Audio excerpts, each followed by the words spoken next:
nam kwa tan nyam be sim chen dam chen nam chen lan nam me ba yang ta ba zo be san je je kong pa rum bo chen ang go bar cha te che do talam tam be chu samon che ba la chu nim be kun no da kun chu number ta be sen sar te la kan sem bar se we chu ne. Today I am requested to talk on few subjects of sacred Dharma. Before starting, I wanted to express my greetings and also I'm honored to share the precious Dharma with you, which I received from my precious gurus, and now I'm sharing this with you. I hope and believe it will fulfill some of your inspirations to learn the teaching of Buddha.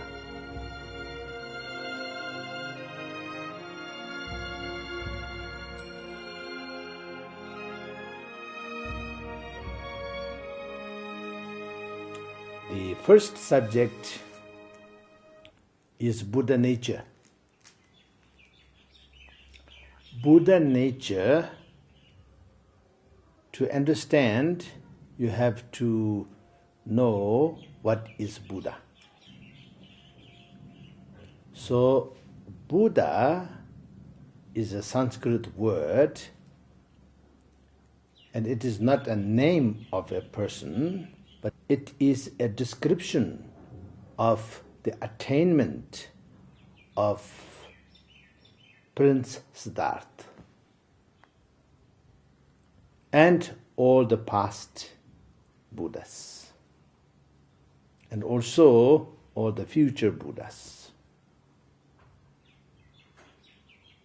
I believe each one of you are one of the future Buddha. Now, Buddha means one who is fully awakened and fully mature. So what is there to be awakened? And what is there to be matured? Each and every one of us, all sentient beings, have primordial, limitless potential. Primordial wisdom, potential. This potential, when it is fully awakened and when it is fully developed, then the person is Buddha. Until that, the person is not Buddha, but person is with the Buddha nature or Buddha potential. Now, how do we know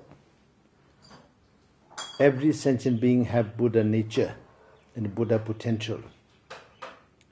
That is quite simple. If you ask somebody,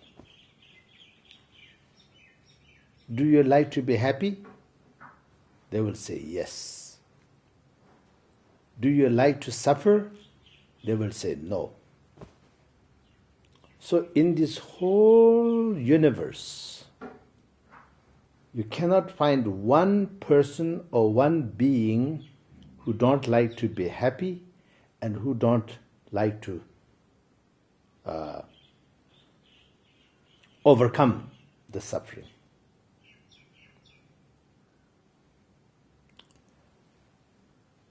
Then you ask second question. What is happiness?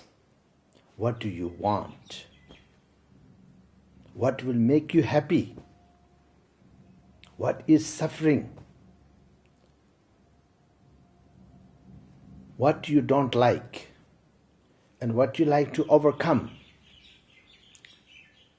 So when you ask these two questions, then it becomes quite individualistic. Some person will say something about the happiness and describe the happiness in one way. Another person will describe it slightly differently. And even the same person, if you ask the person today, the same question you ask tomorrow, the answer will be slightly different. If you ask the question to the same person, the same question 1 year from now, will be quite different. Therefore, definition of enlightenment, awakening, and developing or maturing comes relevant. It becomes relevant. Although our basic wish for happiness and basic wish to be free from suffering is same, but what makes us happy and what makes us suffer is different. Those who like to meditate and do retreat, they like to be alone. They like to do nothing but meditate. That makes them very happy. Although that is not ultimate purpose of the meditation, but temporary, immediate purpose is to be in peace, at peace, and happy. So people become very happy when they are alone and when they don't have any worldly things to do, when they don't have all the worldly entertainments and all these things not around them. They are very happy. Contrary to that, if you ask somebody just from the ordinary life, let's say, just go to the street and ask somebody to come up and then just sit there for 5 hours, don't do anything. The person will be bored. They don't like it. If you deprive somebody watching TV for 1 week, they will be not happy. They will be deprived. And if you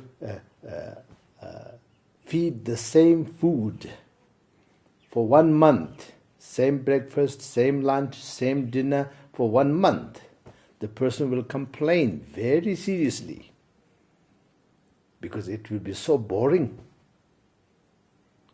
So, what makes you happy and what makes you content is quite different between these two examples of people. Now this is not only two. If you really look into it, then almost everyone is slightly different. Obviously, if you go into your city, then you know very clearly there's so many shops selling all kind of clothes. They're different in color, they're different in design, and some person like these and other person like other ones. And so many restaurants, some foods are very heavy, some foods are very light, some foods are very spicy, some foods are very plain, and some like these, others like that. So this way, individual definition of happiness and suffering, the liking and disliking is quite unique. So now this gives us a very clear indication that each one of us have very unique cause and condition that makes us what we are. So in Buddhism, we call that karma. So long as we have the karma, then we have all kind of changes, all kind of situations. Whether we like it or not, we have to encounter. Good karma, wonderful things will happen.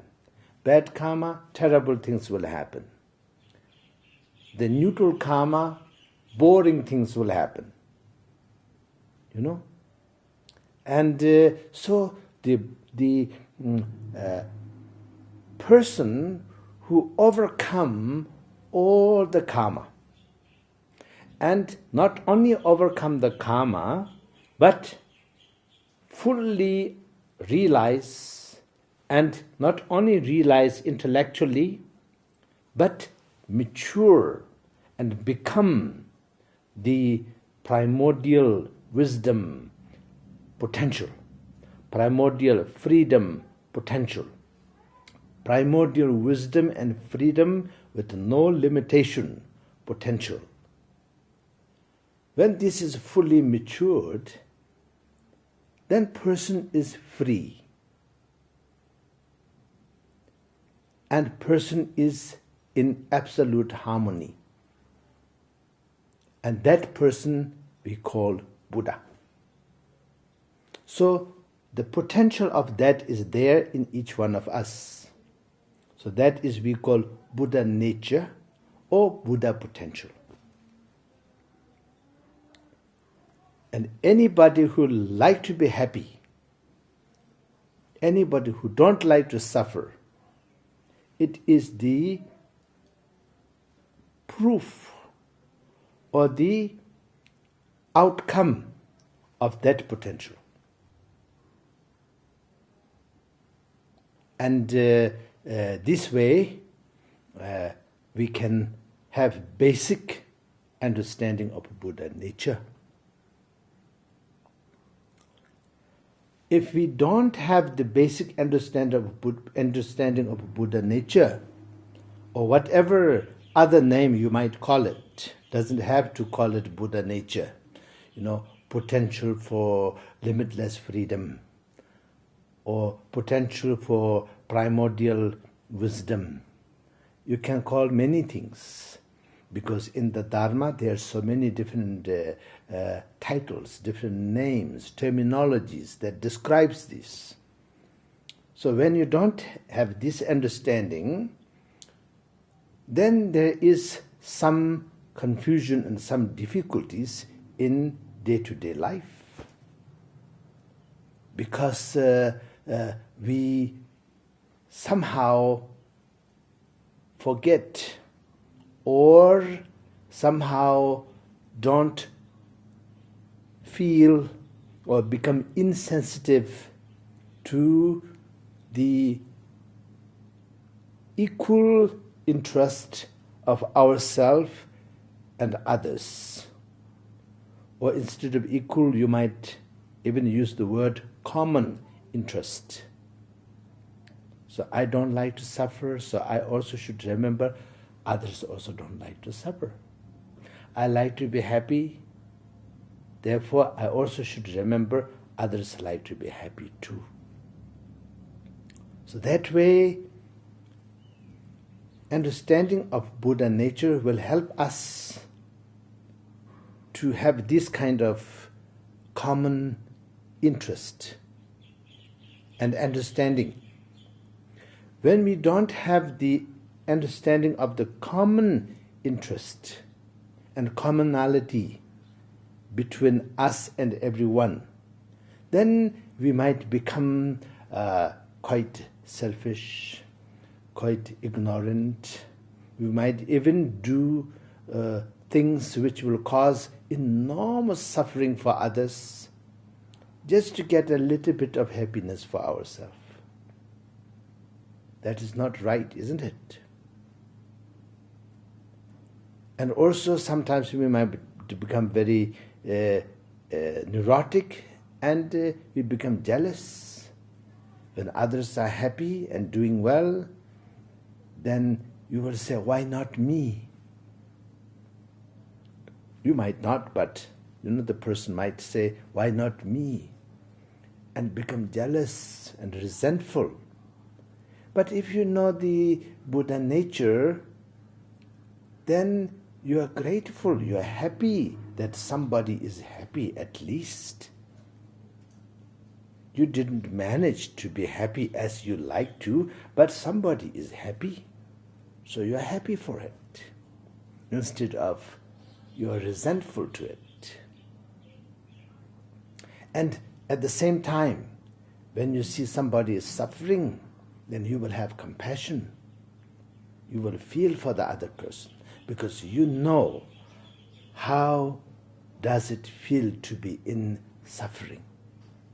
When you're suffering, how you feel. You don't like it. This is painful. So when somebody else is suffering, then you can also understand the other person, other being is in pain. So you have sympathy, and you can do something for that person or sentient being. You will be happy to do it for them.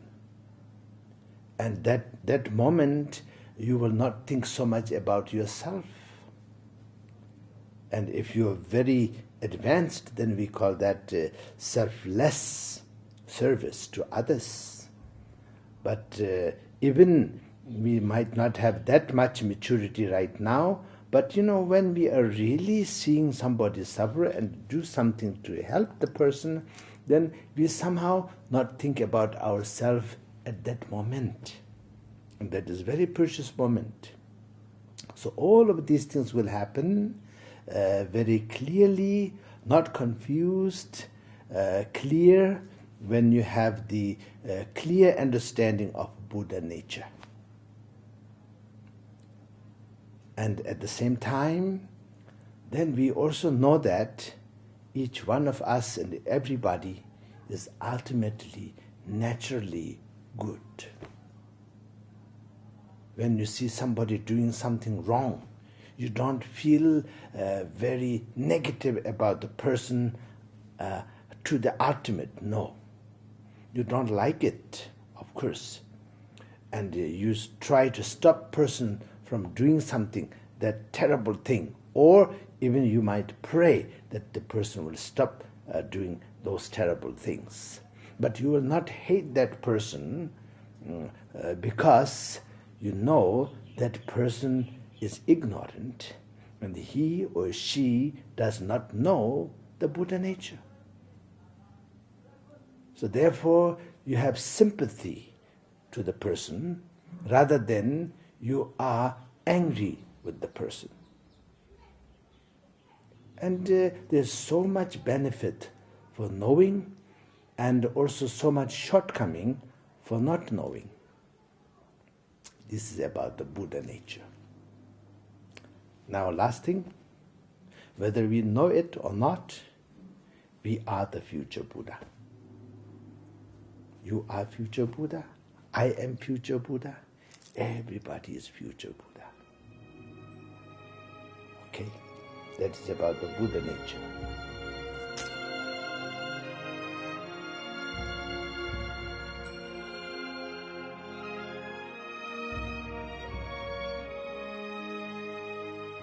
The next, I was requested to talk on the importance of being a good person and having a good heart. Well, if you are a good person, you are a happy person. If you have a good heart, you are a healthy person. Okay? But I know when you say heart, you're not talking about the heart here. So you're talking about, kindness and so that kind of, that aspect of heart. So that is even deeper than the having a good heart, which is a very important part of good health. But if you are a kind person, then everything becomes much easier for you, and everything becomes much positive for you. Easier in a sense, positive. Not lazy kind of easy, but positive easy. And also everything becomes more positive to others. What is the definition of good heart? And what is the definition of a good person? The good and bad, we have to define there what is good, what is bad. Good person means, first we know, I like to be happy. I don't want trouble. Then you also should know same thing about everybody else. Everybody like to be happy. Nobody like trouble. So good person does not create trouble for others.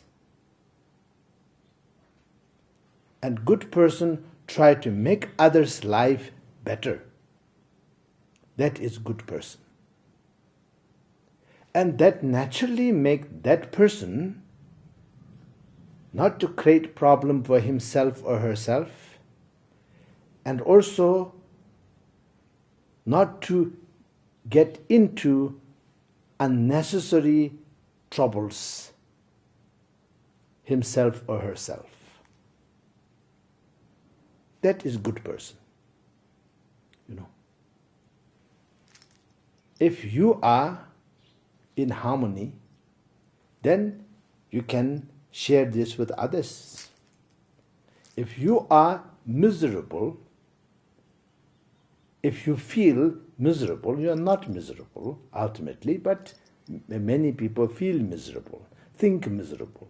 So if the person think and feel that way, then cannot share anything else with others but the misery.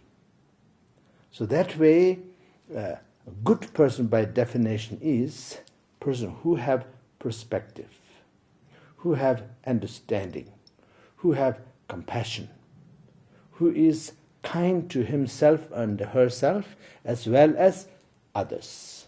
That is good person. I give you one example. How it is possible? How is it possible that you are not kind to yourself? It sounds impossible thing, but it happens so many times. Not all the time, but so many times. Person to avoid small problems such as little bit getting bored, then take drugs. And as a result of that, then you become drug addict. And if you become drug addict, then you are in very big trouble. Your life is ruined. Avoid a small problem. You created a very big problem for yourself. Same thing. You are uncomfortable with somebody. Just a small discomfort. Then you say bad things, you go after the person, bother the person, saying bad things, negative things, doing bad things, negative things, then it becomes worse and worse. Small problem become big problem.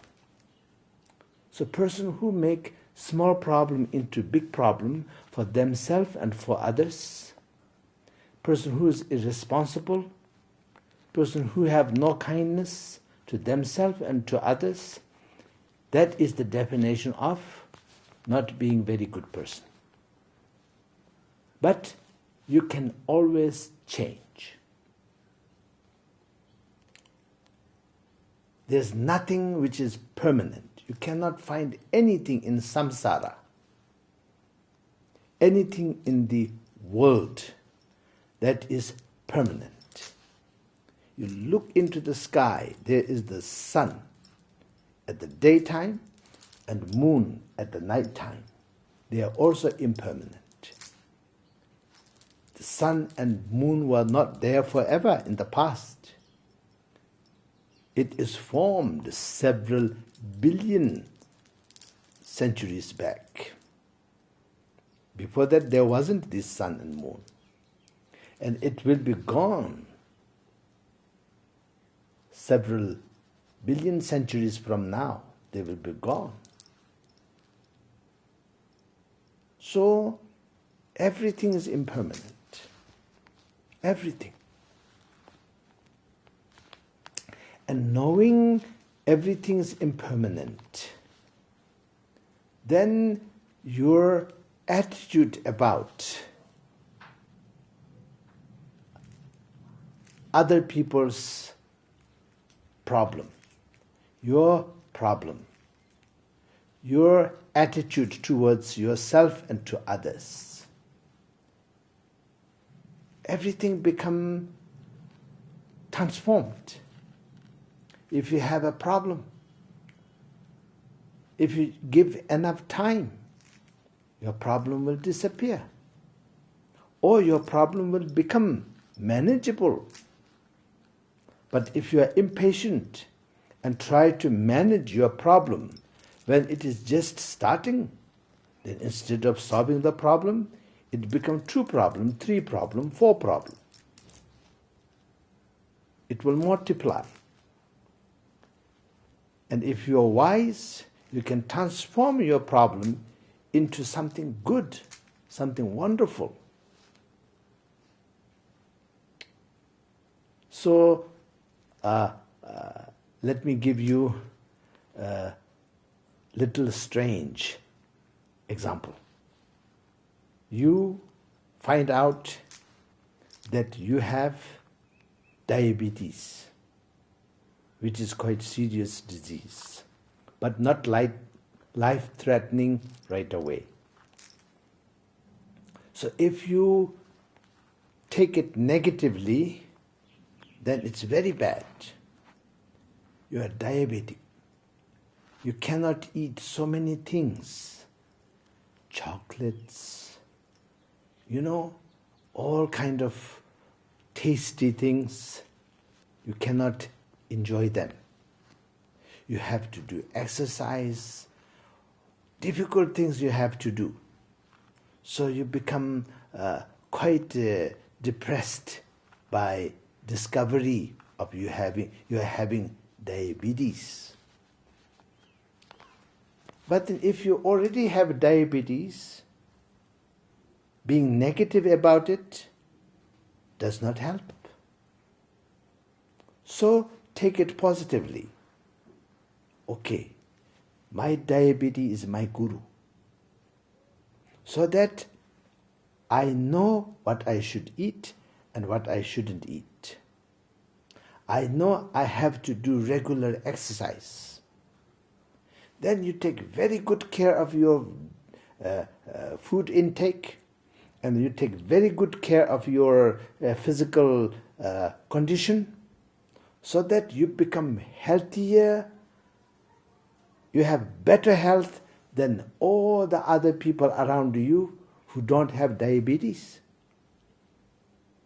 Because, when we don't have such thing, then we eat anything and we don't do exercise, then we become quite lazy. But by knowing that I have diabetes, I don't have, but if I have, then I will be doing lots of exercise, I will be very careful about what I eat, I will be very healthy. This is a little strange example, but I think you understand what I mean. So this way, a good person should have perspective which is quite far-reaching perspective, and wisdom to understand things not only one way, but in many ways. There is good side and bad side for everything. So able to see all of this and decide to take it positively. And another thing about the same subject is good heart. Well, good heart have many levels. You can be superficially good heart, or you are mature good heart. Immature, superficial good heart is not bad. It is okay. But you should become mature, good-hearted person. For example, if you are superficially good-hearted, which is good, not bad, and not mature good-hearted, which is good, not bad, but the consequences of your action with immature and emotional good heart can cause perhaps more problem to the other person who you try to be helpful. It might cause more problem than just leave it for the time being. Don't give up from your heart, but just watch and wait. Because there will be a right moment when you can intervene and help the person. Then your assistance becomes more effective and more direct. Direct in a sense, it will not have some kind of opposite effect.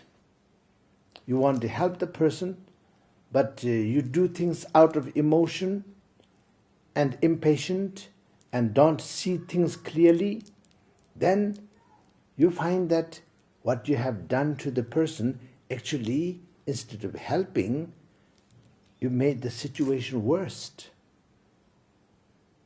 So, good heart have many levels. I don't think we should wait until we have the mature good heart. But when we have good heart, kind heart, even if we are not so mature, we should exercise this by assisting others. Exercise in a way we should use this to help others, but we should know we are not mature. Therefore, we will be very careful. We will be very responsible. Then as a result of this, slowly we become mature. When more you become mature, then more assured that your actions will benefit the subject, the other person. So, good heart should be very precious thing, but it is more precious if that good heart is mature good heart. Okay. So this is about the good heart. And good heart relative, good heart ultimate. So ultimate good heart will be with no effort, just like Buddha, non-dualistic. But before that, the relative good heart, but mature good heart, will be like a mature father, mature mother, mature teacher, helping the student or children sincerely. And then immature good heart might be like a person who is very, very kind, but impatient and desperately trying to do something for others. Desperately. So these things we should not be, let's say, ignoring, like a immature, emotional, good heart. We should not discourage, we should not ignore, but we have to know we are in that stage. If we are in that stage, then we should know that we have to be careful and responsible, even when we are doing something with good heart, to the welfare of others. Very important to have foresight and be mature and responsible. That is about good heart and being good person.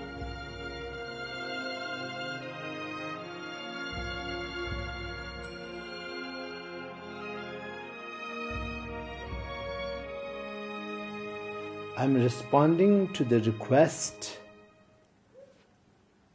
to explain the importance of daily practice, everyday practice. Everyday practice, daily practice is extremely important. I give you very ordinary example. You have to have every morning breakfast, day after day. You know, every midday you have to have lunch, day after day. Every evening you have to have dinner, day after day. Every night you have to go to sleep, every day after day. And every morning after you get up, you have to take shower and clean yourself. Every day, isn't it? You just eat one lunch for whole life, one dinner for whole life, one breakfast for whole life, one shower for whole life, one sleep for whole life. Nobody can do that, you know. They have to do it every day, repeat again and again and again. Same thing with the meditation, same thing with the recitation, if you are a Dharma practitioner. Because then every day your practice becomes deeper and deeper. Your practice will mature.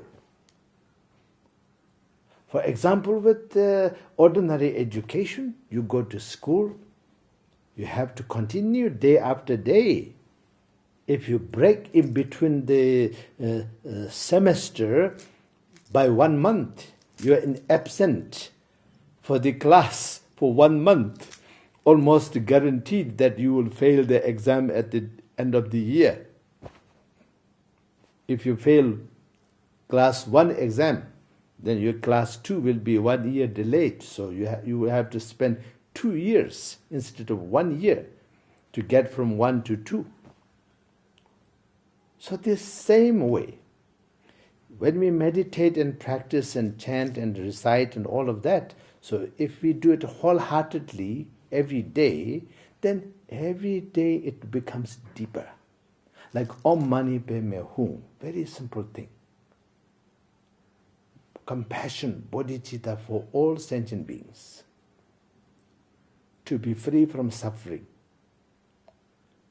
But if we say it again and again, from our heart, verbally, and from our heart, the meaning of what we say, if we repeat it, then it goes deeper and deeper.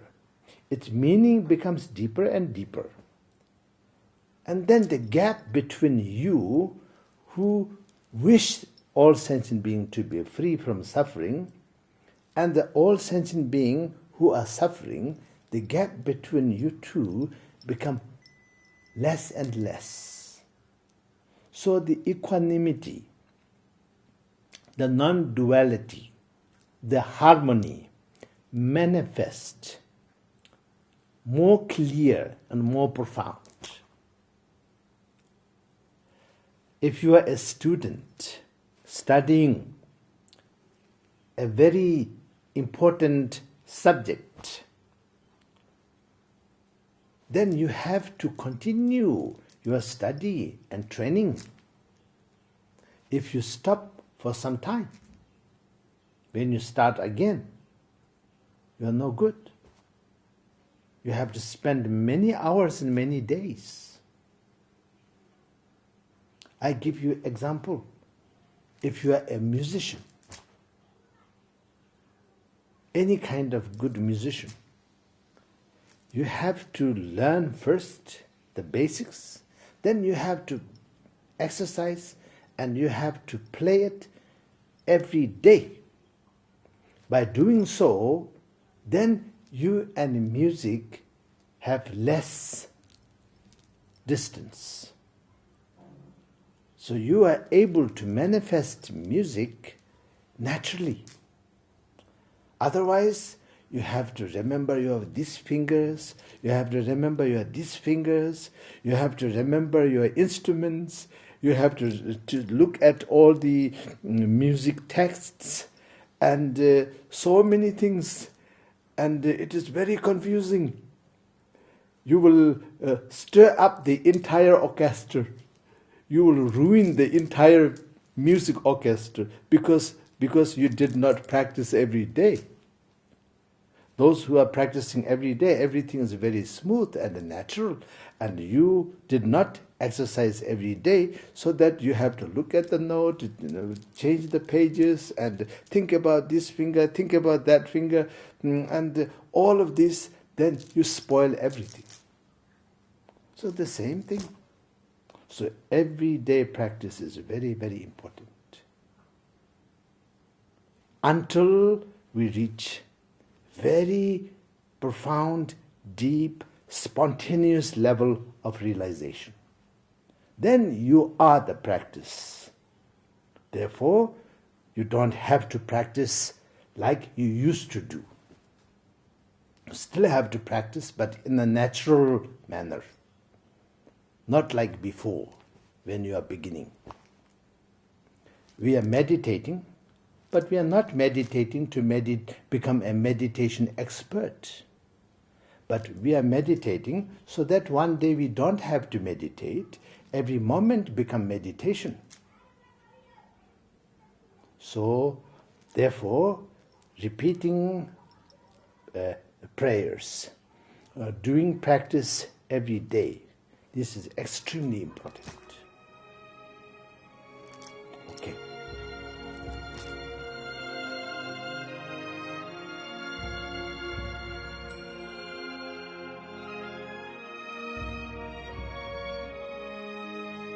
The Sanskrit word shamatha, Tibetan word SHINEY, and I think in English it will mean remain in peace.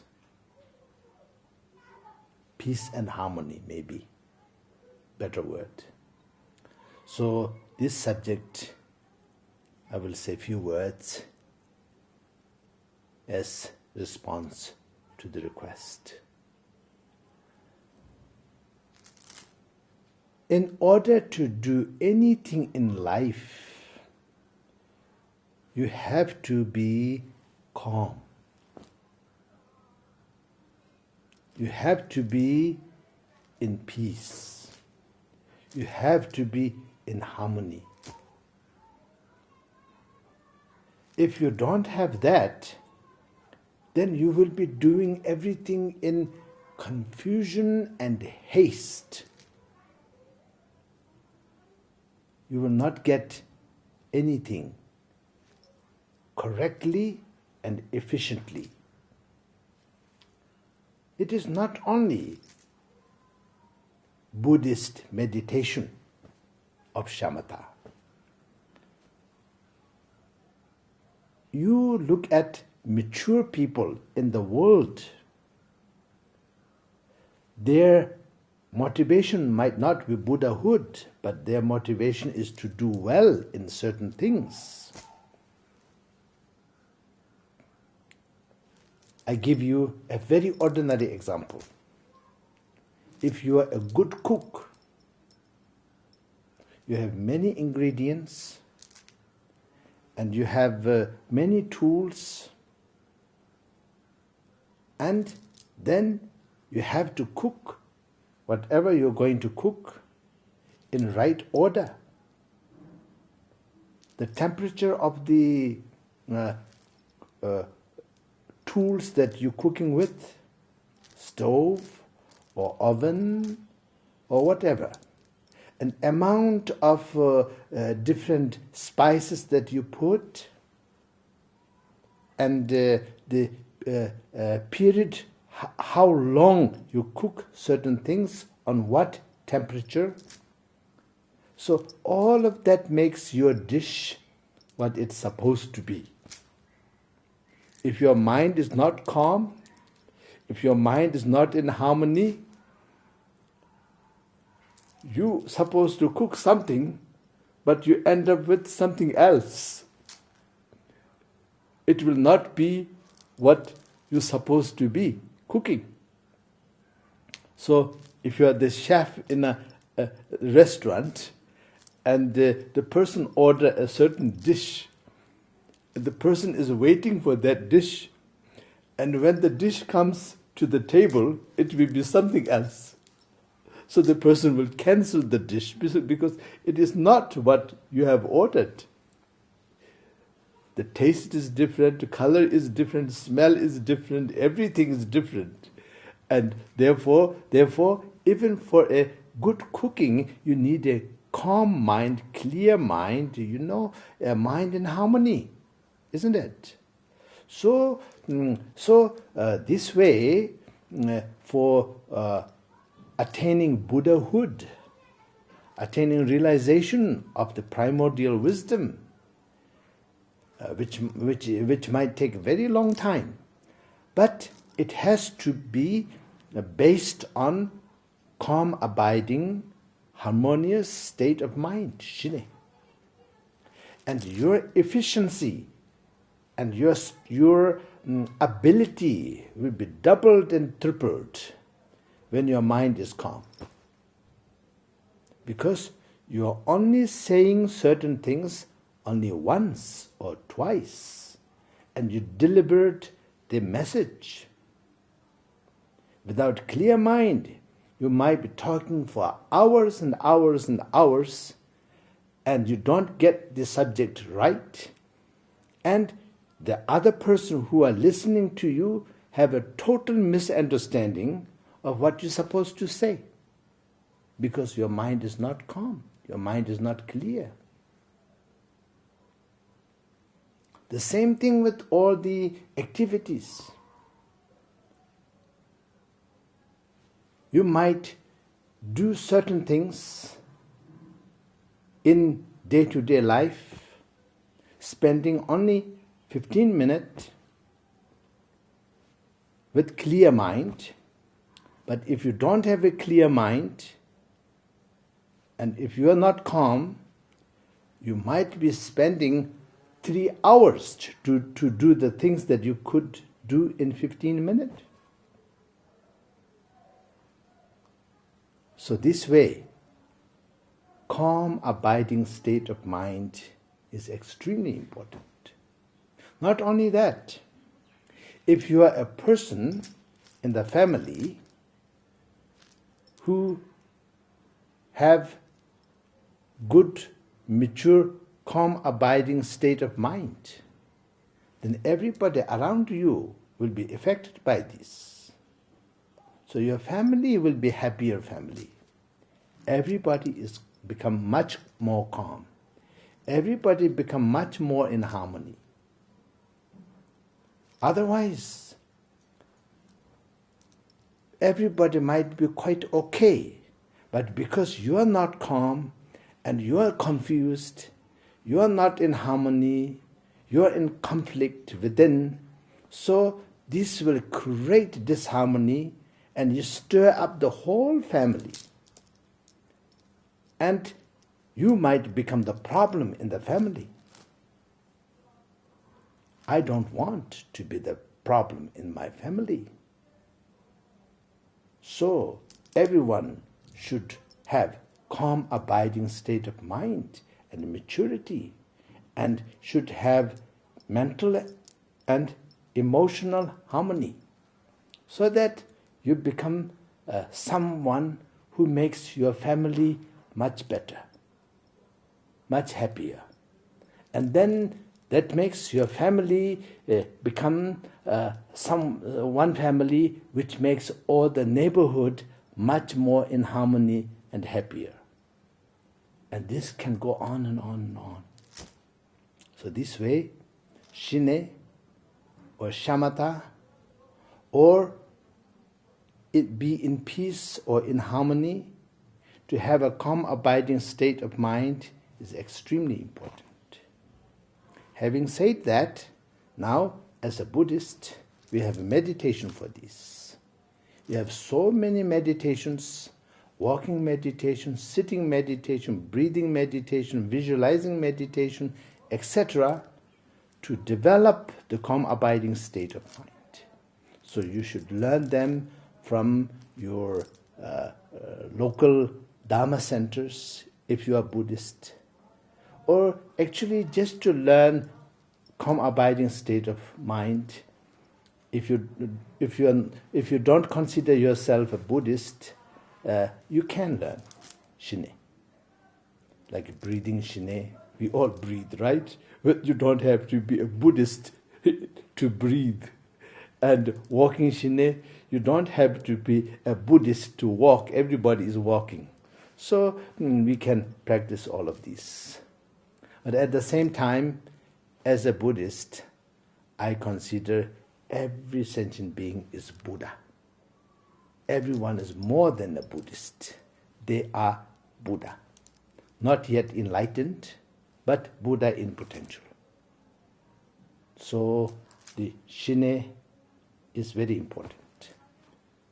To have harmonious mind and harmonious state of emotion, consciousness is extremely important.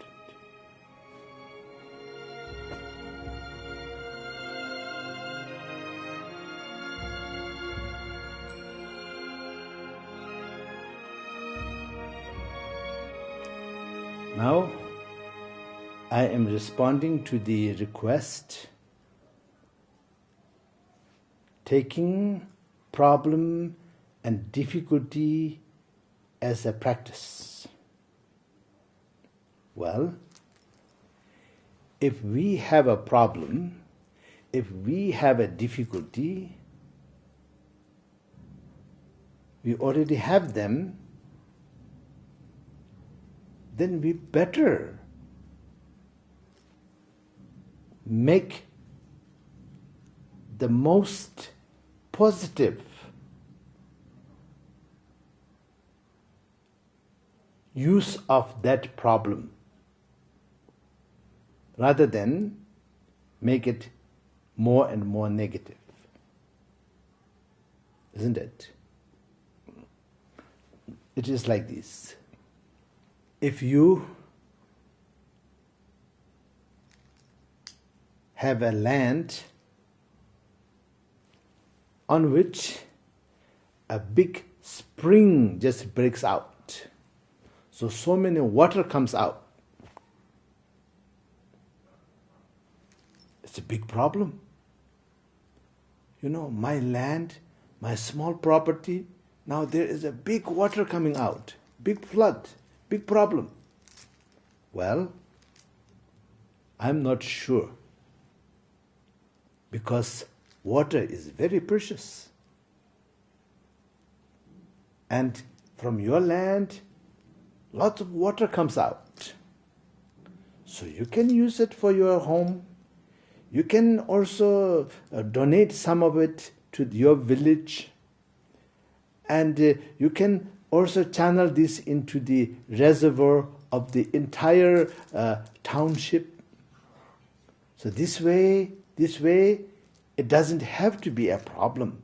It can be a blessing. So it is where you think. Certain problems are more difficult to transform like that, but most of the problems we can transform.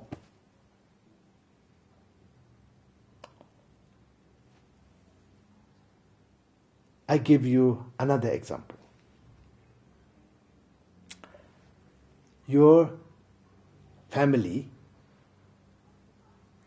you are a lay person and you have a family, and your son and daughter are teenagers, and they have lots of energy, so they wanted to run here, run there, and get into fight and so many problems. Well, one way to solve that problem is, one of your child like to get into fight all the time, then let your child join the national sports academy, where they teach how to do the boxing. Then your son have to fight every day. Your son have to fight every day, and can't be angry every day. And also there is a referee, there is a rule. So the energy of that teenager's energy is used positively. So your son might bring gold medals for your country, Olympic gold medals to your country. Possible. I'm talking in a worldly sense. And spiritually, of course, according to each individual's so-called problems, we should practice to transform them. Now let's say your other child, your daughter, like to go for a long walk, disappear for many days, and you as a parent worry so much. Well, if that is the case, then make your daughter join the National Cross-Country Ski Championship. So she have to put on the ski gear and have to walk day after day across the country, climb the hills, skate the slopes, and so that way she will spend all of her energy in a positive way, and she might become a national treasure for your country, to bring many gold medals, for Olympic gold medals for your country. I'm talking this again in a worldly sense, but turning the energy which can become destructive into constructive, positive, and she will be a happy person, because after some time she will learn to like it. She will enjoy tens of thousands of people cheering for her, and she will be considered hero for the country. She have meaning for the life in a worldly sense. And spiritually, of course, slightly different. So I think after your son become the boxing champion, and your daughter become the ski champion, cross-country ski, not the other ski. Cross-country is very difficult. And long time, not short time. Then you can teach them not to be very proud, not to be proud.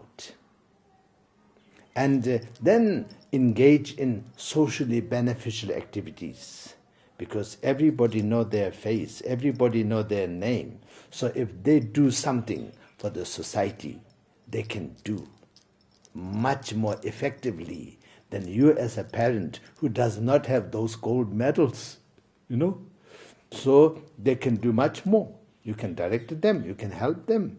So you can make a future for them which will make a big difference for the life of so many thousands of disadvantaged people, underprivileged people, and physically challenged, mentally challenged people, so many things in a worldly level. Then if they learn Dharma, then they have, of course, something to overcome. That is, because they are so upheld, so highly upheld by the society, there is a chance to become very proud. So they can work with that as a, exactly the same thing, transforming the problem as a practice, so that ego become a source of inspiration and compassion for others. Because when you know you are so privileged, you can see how those who are underprivileged are suffering. So that way, your ego can transform into concern for other. And you will be so happy that you can be useful for other. You can do lots of things for the others. So this way,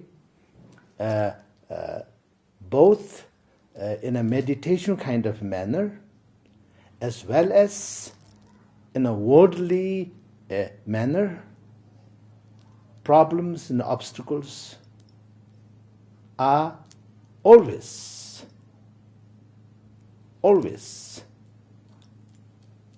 something that you can transform into positive. Then they are no more obstacle. They are practice.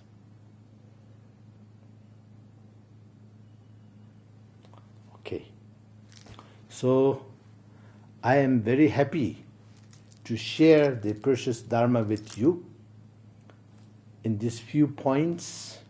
In this order I was requested, so I am responding to it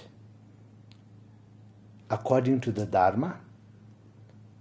And of course, you have limited time. Therefore, I don't want to go into many levels of detail, because if you go into the sacred Dharma, then there's so much depth in it, so many levels in it. So at the moment, since this is first such a request came from your country and your center to me, so I am responding this time with that much. And I wish you all my best, and I sincerely